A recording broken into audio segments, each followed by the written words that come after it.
Beleza. Já tá gravando aqui então. Bom, então o treino de hoje é um treino sobre abertura e como eu coloquei lá no cronograma, treino de hoje a gente vai falar sobre abertura italiana. Então, quem está acompanhando aí os torneios de elite, né? Fica seguindo ali no Follow Chess, vocês devem ter percebido que andam jogando muito a italiana, né?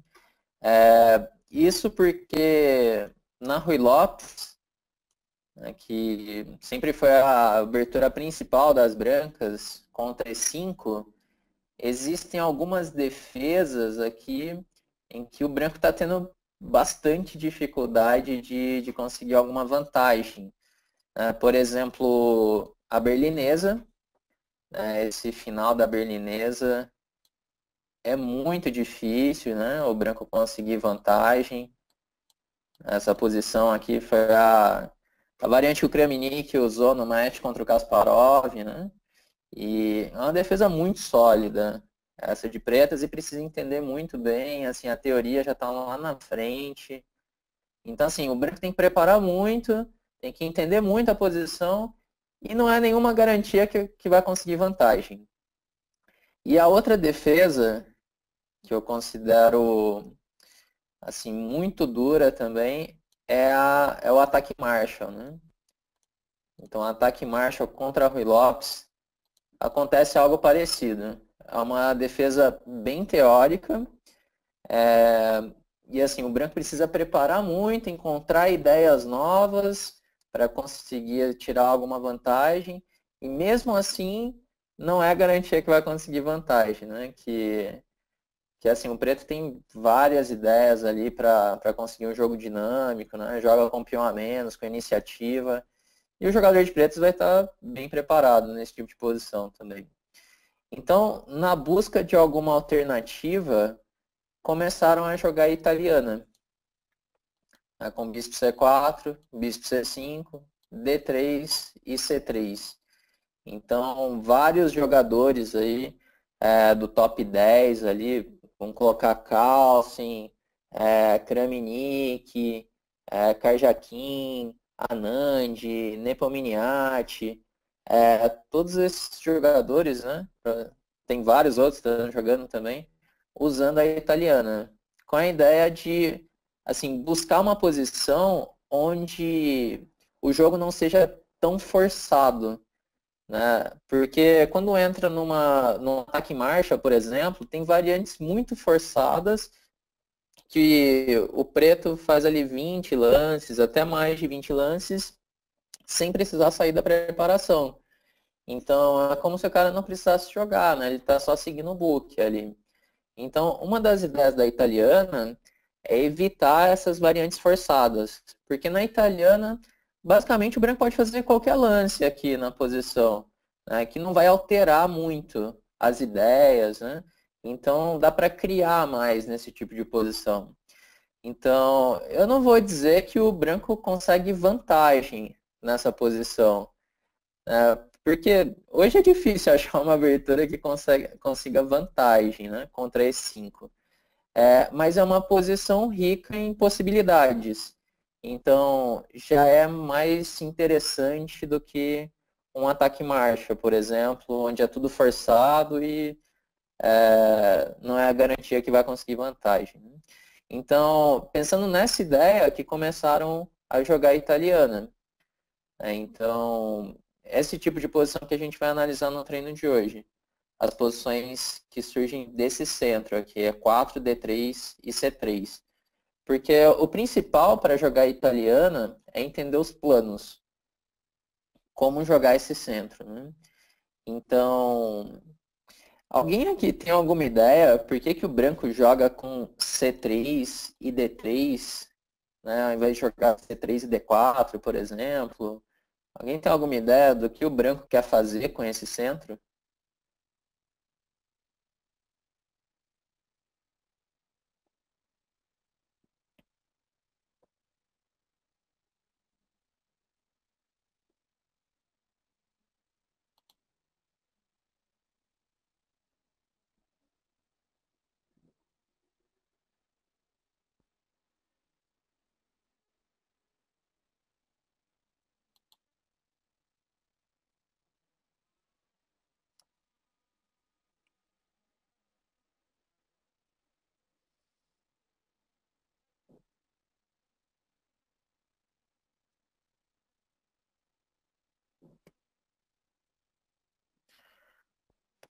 Aqui o Alan falou que o branco vai romper com D4 depois.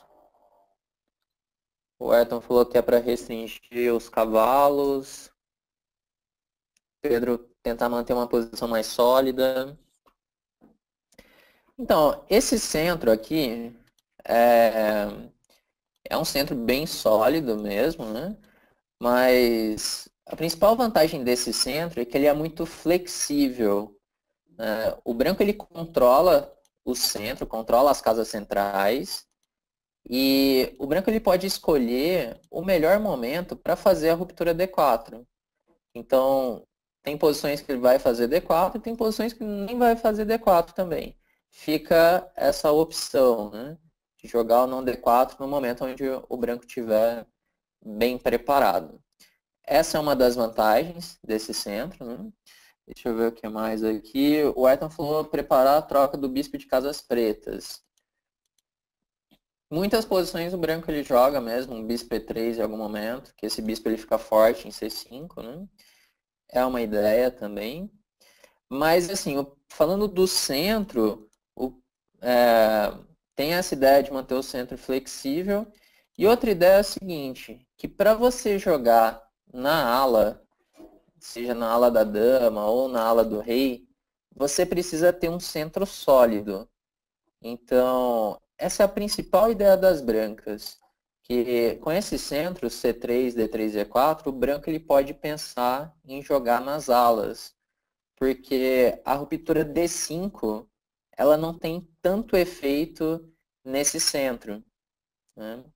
Então, imagina, por exemplo, uma posição em que o preto ele faça a ruptura D5, né? Por exemplo, roque, C3, D6, bispo B3, A6. Uma posição que a gente vai ver no treino hoje, por exemplo, né? Chega um momento em que as pretas conseguem fazer a ruptura D5. Então, o branco ele faz, por exemplo, esse cavalo H2, pensando em passar as peças para a ala do rei. Então, o preto ele já reage no centro. A melhor forma de você enfrentar um ataque na ala é contra-atacando no centro. Então, se o branco joga aí toma D5, bispo D5, começa a abrir o centro. E dificilmente o ataque das brancas vai dar certo agora, porque o centro está aberto. Só que tendo esse centro C3, D3 e E4, o branco ele pode manter o centro, jogando, por exemplo, dama F3. E se agora o preto faz D por E4, então segue D por E4. E o branco continua com o controle do centro. Aqui não aconteceu nada.